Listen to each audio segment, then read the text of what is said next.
মাছের সাথে দুইটি খাবার কখনো খাবেন না, তাহলে কঠিন রোগে আক্রান্ত হয়ে পড়বেন।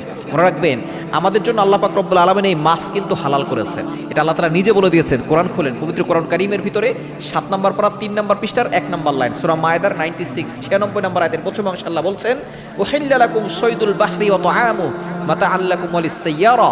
আল্লাহ পাক রব্বুল আলামিন সাগরের ভিতরে যে মাছগুলো রয়েছে, আল্লাহ পাক রব্বুল আলামিন এগুলো আমাদের জন্য হালাল করে দিয়েছেন। সুতরাং এই মাছের ভিতরে কিন্তু অনেক কিছু রয়েছে, আয়রন রয়েছে, ভিটামিন ডি রয়েছে, এটার ভিতরে প্রোটিন রয়েছে। এই মাছ কিন্তু মাছে ভাতে বাঙালি আমরা, এই মাছ আমরা অনেকেই খেতে পছন্দ করি, কিন্তু মাছের পরে যদি আমরা মাছের সাথে দুইটি জিনিস খাই, তাহলে কিন্তু আমরা বিপদে পড়ে যাব, শরীরের ভিতরে বিভিন্ন ধরনের রোগ হয়ে যাবে। মনে রাখবেন, আপনি কম খাবেন সুস্থ থাকবেন, বেশি খাবেন অসুস্থ হয়ে পড়বেন। আর যে জিনিস খেতে যত বেশি মজা, ওই জিনিসে ক্ষতিও তত বেশি হয়। আপনি 1 নাম্বার, মাছের সাথে দুধ খাবেন না। মাছের একেবারে সাথে সাথেই আপনি দুধ খাবেন। অনেকেই আছে মাছ খাওয়ার পরে দুধ খায়।